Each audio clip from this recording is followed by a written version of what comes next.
Assalamualaikum warahmatullahi wabarakatuh. Berjumpa kembali dengan Mas Ramu. Kali ini Mas Ramu akan bercerita tentang pendakian estafet menjelajahi gunung di Kabupaten Garut. Jadi Mas Ramu kan punya teman yang ketemu di pendakian Rinjani. Kebetulan beliau ini anggota Basecamp Tapak Grot Cikuray. Jadi awalnya kita itu janjian untuk mendaki Triple Mountain GPC awalnya. Tapi qadarullah ada hal-hal yang di luar rencana. Akhirnya di hari pertama ini yang semula rencananya GPC berubah menjadi PCG. Jadi pendakian pertama kita adalah akhirnya Papandayan Solo karena Bang Aldi nggak bisa nganter. Karena beliau nggak bisa nganter, Mas Ramu berangkat sendiri naik ojol. Berawal dari ini daerah kosnya Bang Aldi di sini di sekitar IP. Jadi angkutan di Garut itu agak menyebalkan ongkos tarifnya. Jadi kalau sampean tidak tahu, artinya nanya ke angkotnya berapa itu langsung ditembak, pasti dinaikkan. Jadi harus sebelum menggunakan angkot transportasi di sana harus survei harga dulu, nanya-nanya ke orang Garut. Dan kebetulan ini Mas Ramu pas nanya-nanya itu kalau udah hitung-hitung satunya kok malah hampir sama dengan ojol, sama plek mungkin, malah mungkin bisa lebih mahal offline. Jadi akhirnya kita pakai Grab dan alhamdulillah Grabnya mau nganter. Pas Grabnya jemput itu Mas Ramu udah nawari ke Mas Grabnya, Mas ini orangnya bilang ke Papandayan ya, ya mau dilanjut atau di cancel Mas, kalau di cancel nggak apa-apa. Soalnya Mas Ramu juga tahu Papandayan itu jauh dan kemungkinan dia nggak dapat balikan. Jadi perjalanan dari kota Garut ini kita langsung lanjut terus sejauh 20-an kilometer ya. Ini menyusuri jalan ini lumayan jauh juga ternyata. Set set set. Nah, nah di sini tuh mulai tanjakan tajamnya di sini nanjak terus ini sampai sini ini istilahnya mulai nanjak sekali. Masuk perkebunan kopi di sini. Nah, ini hutan, masuk hutan perkebunan. Nah, di sini pos 1 ini bayarnya di sini ya. Jadi kalau waktu itu karena weekday dan tidak pakai motor, Mas Ramu cuma bayar 20.000. Nggak tahu parkirnya berapa. Dan pengantar dan penjemput boleh masuk sampai sini. Tapi harus kembali lagi. Waktu itu Bang ojolnya sebenarnya sudah Mas Ramu tawari mau ikut naik atau enggak, kalau naik ikut naik, mau Mas Ramu bayari gitu kan. Tapi dianya nggak mau ikut naik, ya udah. Dia cuma ngantar sampai sini terus balik lagi. Ini ternyata ada kolam renang ya di resortnya ini. Bukan kolam sih, pemandian air hangat mungkin ya. Ini jalur kawahnya di sini. Ini kompleks kawah bekas letusan Gunung Papandayan di sini. Mungkin untuk sesi pertama ini kan sesi motovlog, naik Grab dari kosan sampai Camp David ya ini. Untuk video manusianya kurang lebih seperti ini.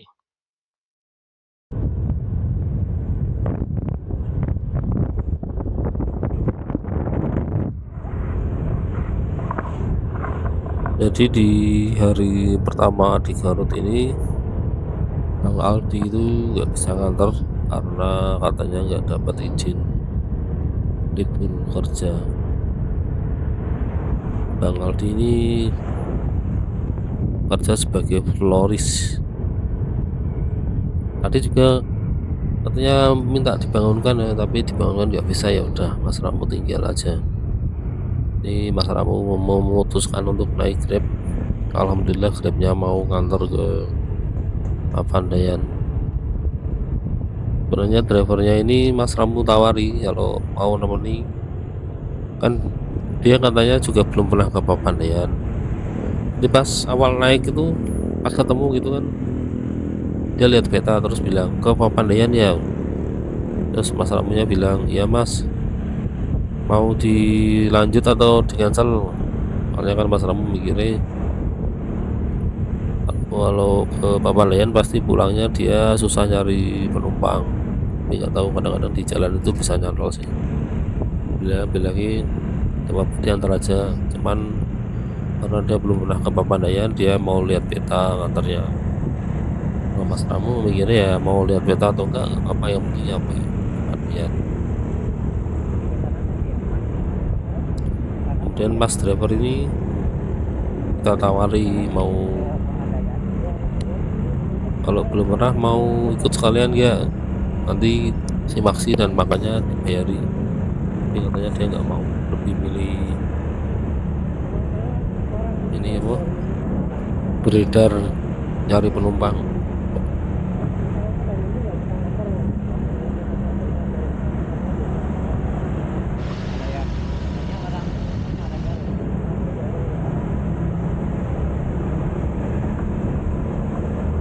Kalau dilihat ini jalannya kecil tapi mulus dan ramai ya. Garut ini termasuk kota kecil, jalannya kecil-kecil. Jadi kalau kita yang terbiasa hidup di kota besar itu agak aneh juga sih lihat jalannya kecil tapi kok kanan kiri isinya kantor-kantor dinas perbupatian.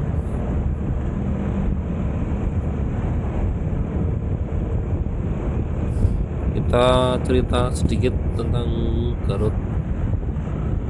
Jadi kalau menurut website resmi dari Garut, sejarah Kabupaten Garut ini berawal dari pembubaran Kabupaten Limbangan pada tahun 1811 oleh Dendes karena alasan produksi kopi Limbangan menurun. Tapi bupati menolak perintah menanam nila, jadi kopinya itu mau diganti dengan nila. Kemudian pada tanggal 16 Februari 1813, Dendes ini mengeluarkan SK tentang pembentukan kembali Kabupaten Limbangan yang beribu kota di Suci. Tapi setelah dicek, Suci ini tidak layak untuk dijadikan sebuah ibu kota karena wilayahnya terlalu sempit. Berkaitan dengan hal tersebut, akhirnya Bupati Limbangan Adipati Adiwijaya yang memerintah antara 1813 sampai 1831 ini membentuk panitia, semacam panitia untuk mencari tempat yang cocok untuk ibu kota kabupaten. Pada awalnya itu panitia menemukan Timurah sebagai daerah atau calon ibu kota. Akan tetapi ternyata di daerah tersebut ini susah ditemukan air bersih. Kita skip dulu video motovlog sampai di sini. Nanti kalau ada POV baru kita nyalakan kembali kameranya. Kita masih menelusuri jalan raya Garut Cikajang ini. Nah, kita skip. Kita udah nyampe di pertigaan, kita belok kanan. Jadi harusnya kalau normal itu kan harus terus menyusuri jalan raya Garut Cikajang tadi. Tapi ini oleh Google Map dibelokkan kanan sebelum waktunya. Sebenarnya kita dilewatkan jalan pintas. Ya sih manut aja sama Pak driver. Pak driver manut sama Google Map. Jadi kalau sesuai jalan umumnya itu tadi lurus sampai alun-alun, nanti belok kanan ke atas. Kalau ini sebelum waktunya kita udah dimasukkan ke kampung sini. Jadi kita kembali cerita tentang Garut. Jadi setelah tadi tidak ditemukan sumber air, panitia mencari tempat baru lagi.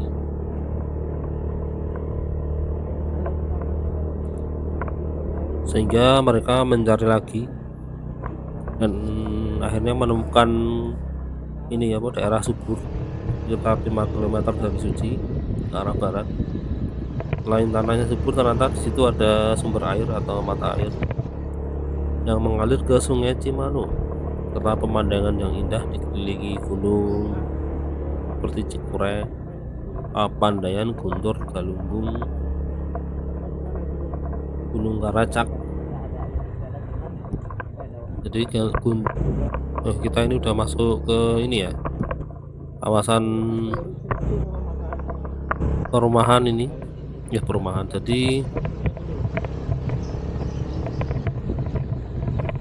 ini objeknya ini sama Google Map dilewatkan jalan pintas, jadi nggak lewat jalan raya terus, kayak semacam masuk ke perkampungan gitu ya. Jadi ini bukan jalur wisata, ini jalur orang kampung atau jalur jalan pintas menuju Camp David Pandayan.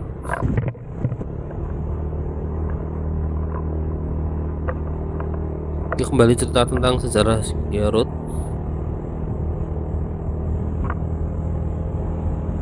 Setelah ditemukan sumber air tadi di bawah Mak Pelukar, ternyata nggak sengaja seseorang dari grup panitia ini tergores tangannya.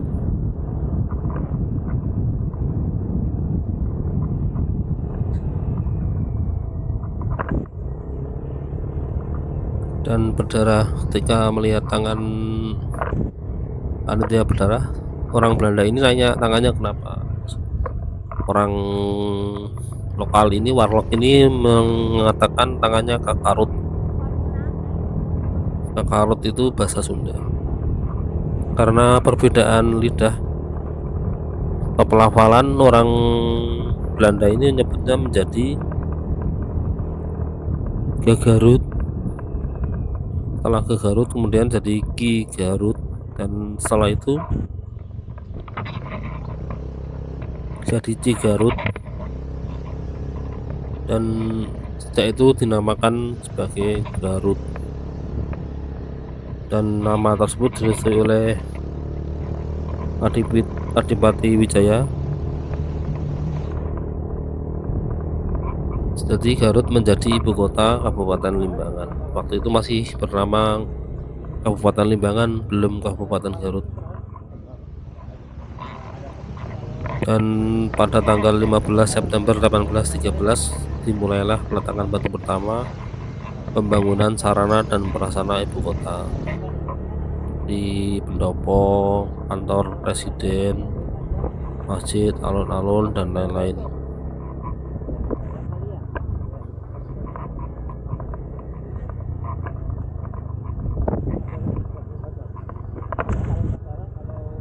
Setelah pembangunan selesai, ibu kota Kabupaten Limbangan resmi dipindah dari Suci ke Garut sekitar tahun 1821 berdasarkan SK Gubernur Jenderal Nomor 60 tertanggal 7 Mei 1913.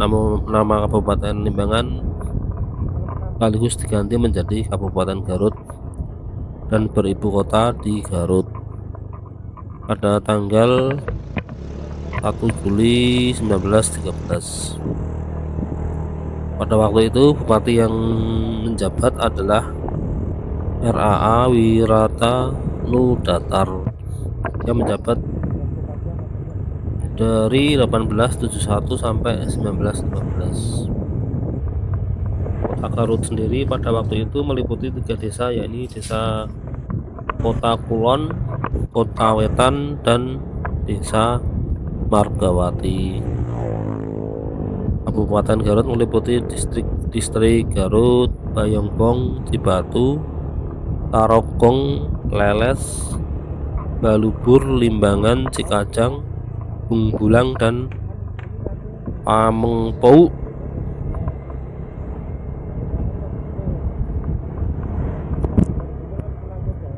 Kita masih menelusuri perkampungan ini jalannya udah cor ya.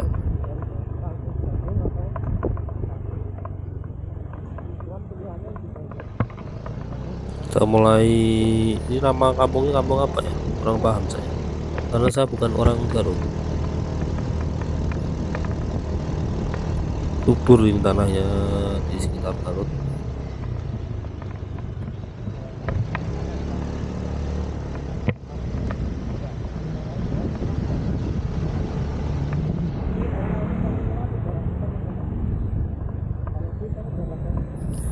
Kembali cerita tentang Garut.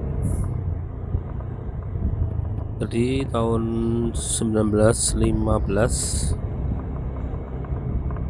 RAA Wiratanudatar digantikan oleh keponakannya Adipati Surya Kartalegawa, mana pada masa pemerintahannya ini tepatnya tanggal 14 Agustus 1925 berdasarkan SK Gubernur Jenderal Kabupaten Garut disahkan menjadi daerah otonom atau pemerintahan yang berdiri sendiri. Ini tanjakannya lumayan, ini jalannya masih cor, jadi Mas Ramo agak sempat ragu kalau motornya yang Grab ini nggak kuat, tapi ternyata kuat, alhamdulillah.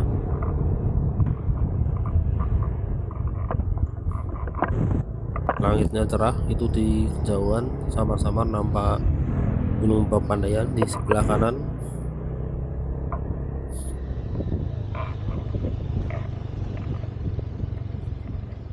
Kembali cerita tentang Garut. Jadi karena Garut ditunjuk sebagai daerah otonom, dia berhak menjalankan sendiri hal-hal yang berhubungan tentang pemeliharaan jalan-jalan, jembatan, kebersihan, poliklinik.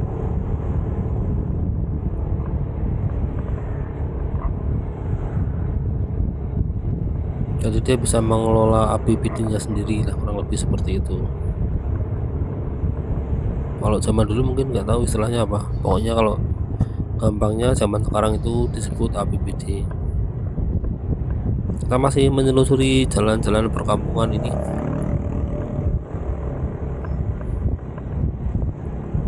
Untuk perkembangan fisik sampai tahun 1960-an, perkembangan fisik Kota Garut dibagi menjadi 3 periode. Ini kita sudah sampai di jalan raya Garut Cikajang. Ini tadi kalau lewat jalan raya kita akan ketemu di sini. Kita ini ke kanan naik. Ini jalur wisata Papandayan, ini sudah masuk lewat jalur wisata di sini. Jadi kalau lewat jalan raya tadi ketemunya di perempatan terakhir tadi. Terus naiknya sama ke arah sini. Ini jalan raya Papandayan. Ya, awal-awal ini jalannya masih cor.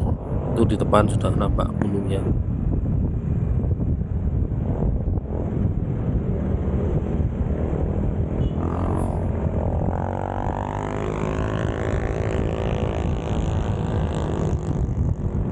Jadi kalau naik dari sini, naik ojek itu dari tadi perempatan bawah itu sampai atas itu kurang lebih 50.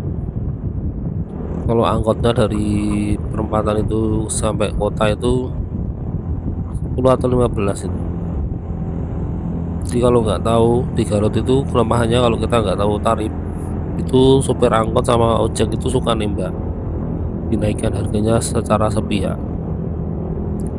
Jadi sebaiknya kita survei harga dulu sebelum naik angkot atau naik ojek. Dan ini tadi Mas Ramu kan sempat survei harga, terus coba nyari-nyari ojol, ternyata jatuhnya lebih murah ojol jauh. Akhirnya kita putuskan untuk naik ojol. Ini kita sudah meninggalkan perkampungan, masuk ke area perkebunan ini.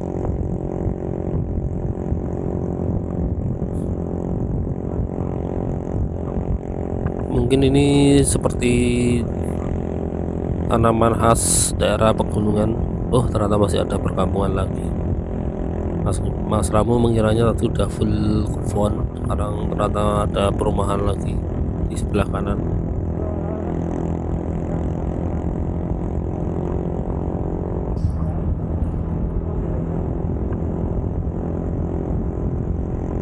Jalannya terus nanjak ini dari tadi. Kalau jalan kaki ya lumayan ini.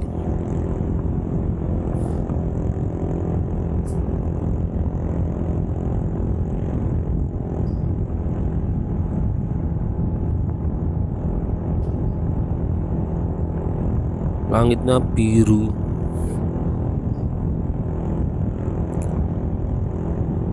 Ini tampilan video tidak diedit apa adanya. Jadi kalau ada yang kurang ya harap maklum.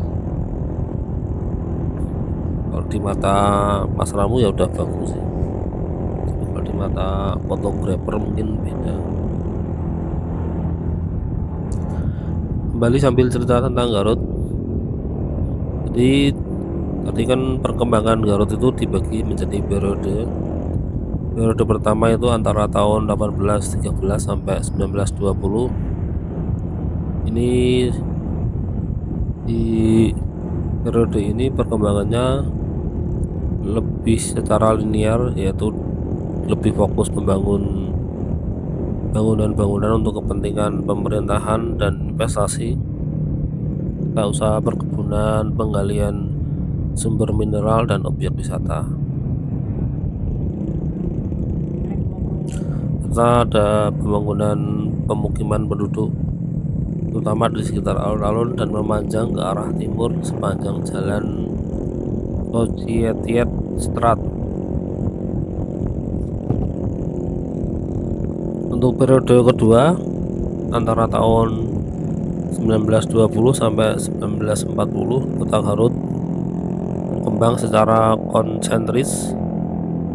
Perubahan ini terjadi karena pada periode pertama diberikan proyek pelayanan bagi penduduk.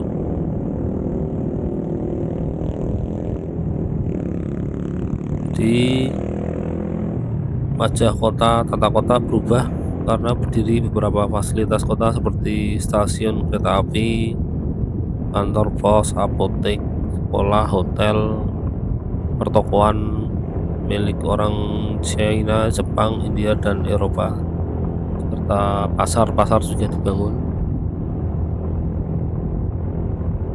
Jadi periodenya ini dihitung per 20 tahun, kecuali periode pertama itu cuma 7 tahun.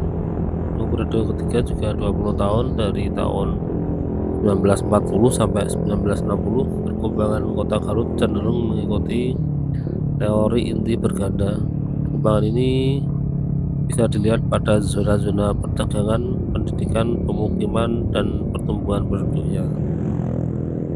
Secara umum, di awal abad 20 Kota Garut mengacu pada pola masyarakat yang heterogen sebagai akibat arus urbanisasi. Jadi ada banyak pendatang yang untuk Kota Garut, jadi terjadi akulturasi atau perpaduan. Ini kita udah meninggalkan perkampungan nih.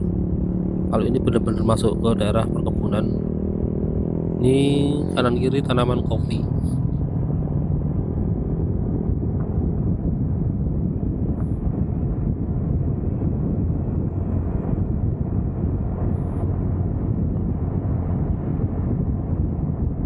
Kita ini apa itu? Jalannya mulus ya di sini. Mulus, cuma nanjaknya lumayan, jadi pastikan kendaraan Anda sehat, terutama waktu turun. Ini bahaya ini. Kalau naik ini mungkin motor matic masih aman-aman saja. Kalau turunnya itu yang sering kali bermasalah kalau motor matic, karena dia cuma mengandalkan ampas rem.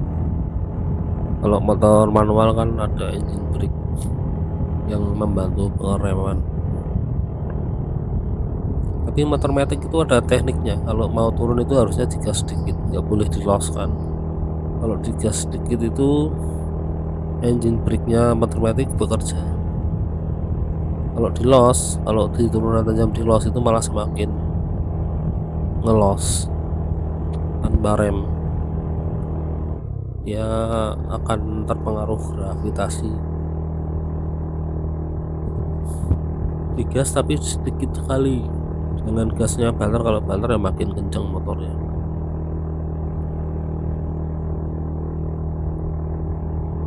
Di sebelah kiri itu harusnya nampak Gunung Cikuray, karena ini kita ngesutnya ke arah depan jadi Cikuray nggak nampak. Mungkin nanti dibelokan ke berapa itu harusnya nampak sih, karena tiba-tiba jalan pegunungan itu kan modelnya S, nggak langsung lurus. Nah itu ternyata ketampak itu Cikuray sebelah kiri itu. Sekarang Cikuray berada di kiri lagi setelah tadi sempat berada di depan. Warlocknya nyalip.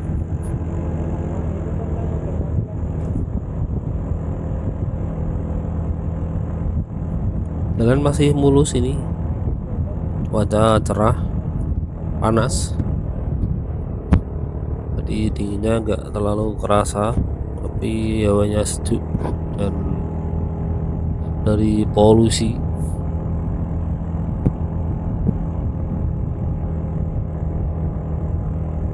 Langitnya biru toska ini, tapi ada gradasinya. Yang paling atas kelihatan lebih biru tua. Ini kita udah masuk sebelah kiri ini, ada pagar-pagar ini. Kalau nggak salah ini tempat wisata juga, bisa digunakan untuk camp area. Jadi kalau udah masuk ada wisata itu berarti udah dekat dengan pos satunya Papandayan atau Camp David.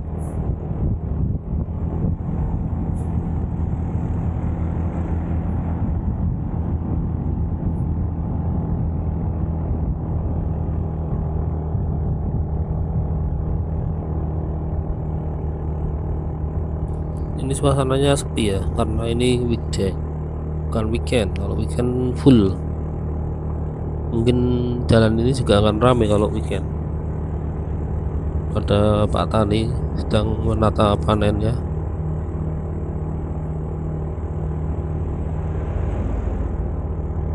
Ada truk pengangkut sayur tadi dari atas ke bawah.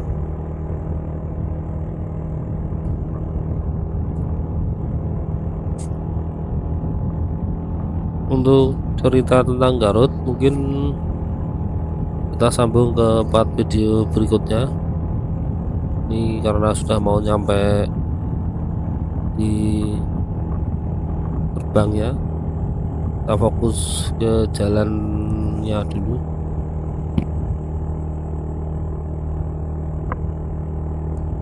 Ini apa ini? Pohonnya kurang tahu nih pohon apa ini.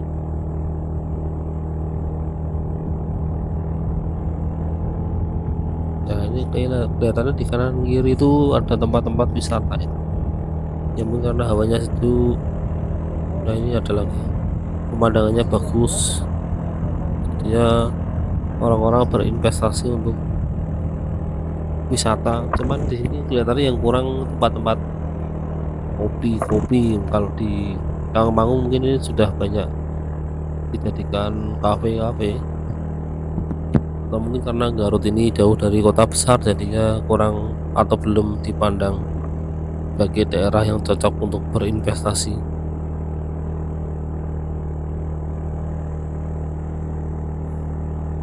Jalannya masih full nanjak, semakin agak tajam tanjakannya.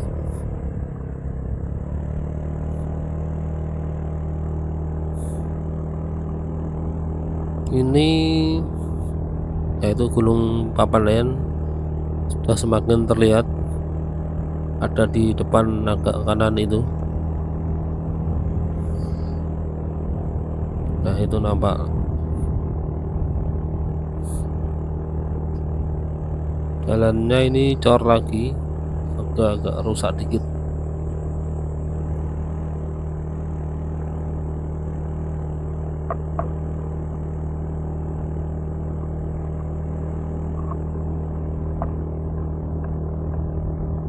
apa kita cerita lagi tentang Garut ya, sambil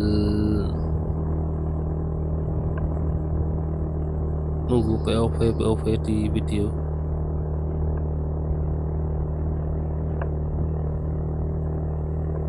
Jadi setelah di Garut itu terjadi akulturasi budaya, mana banyak pendatang, akhirnya mulai dibuka juga perkebunan dan dibuka juga hotel-hotel pada tahun 1917. Hotel-hotel ini menjadi tempat penginapan dan hiburan bagi para pegawai perkebunan dan wisatawan. Nah, ini ada pembangunan jalan ini yang sebelah kiri tadi dicor, mungkin ada kerusakan jalan. Ya, memang harus begitu sih biar wisatawannya nyaman. Jalan yang rusak itu harus segera dibenahi.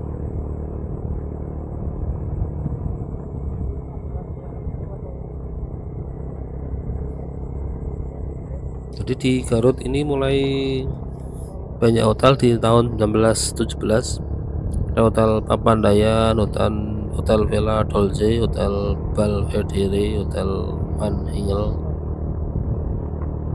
Di luar kota Garut juga ada Hotel Ngamplang di Cilawu, Hotel Cisurupan di Cisurupan, Hotel Melayu di Tarogong, Hotel Bagendit di Banyuresmi, Hotel Kamojang di Samarang, dan Hotel Cilauderen di Pamengpeuk.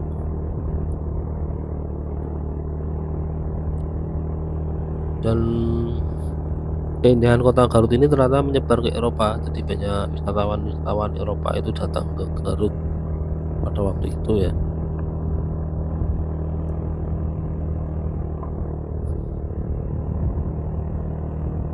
Sebagaimana sudah disepakati sejak awal bahwa kota Garut akhirnya atau hari jadi kota Garut diperingati pada tanggal 17 Mei 1913. Dan sejak penggantian nama Kabupaten Limbangan menjadi Kabupaten Garut ini diperingati sebagai hari jadi kota Garut.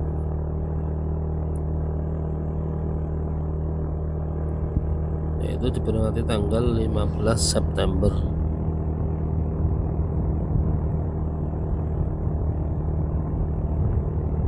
Tanggal ini tertera di jembatan Louis Daun sebelum direnovasi. Di depan sudah nampak ada gerbang. Ini adalah pos 1 Gunung Papandayan. Nanti di sini kita harus bayar tiket masuk. Kita lihat dulu apakah Grabnya boleh masuk. Kita ke loket dulu. Ini masnya malah berhenti di situ, nggak ngantar sampai depan loket pas.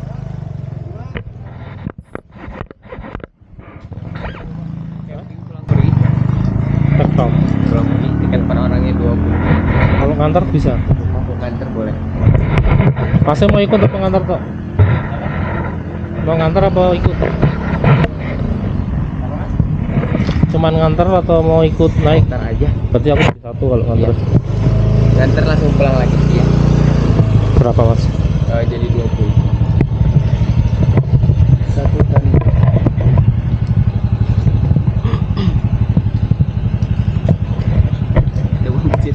Udah habis. Tinggal 3.000.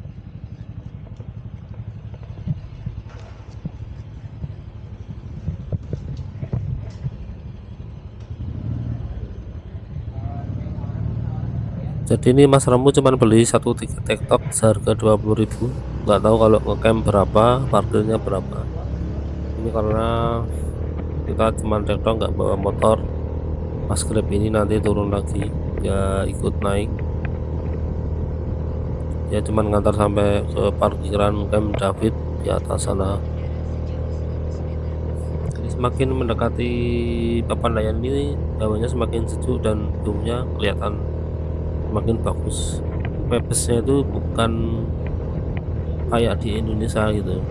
Pebes ini tanamannya kanan kiri, langitnya, suhunya gitu, cuacanya. Kita udah nyampe di parkiran ini. kalau parkir motor di sebelah kiri ini kita dipanggil. Cuman nganter kok.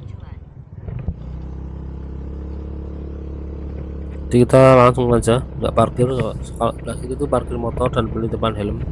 Kalau depan ini parkir mobil yang luas ini. Bis juga bisa, ini luas sekali. Kita nyari warung yang buka buat. Nah ini depan ada warung buka.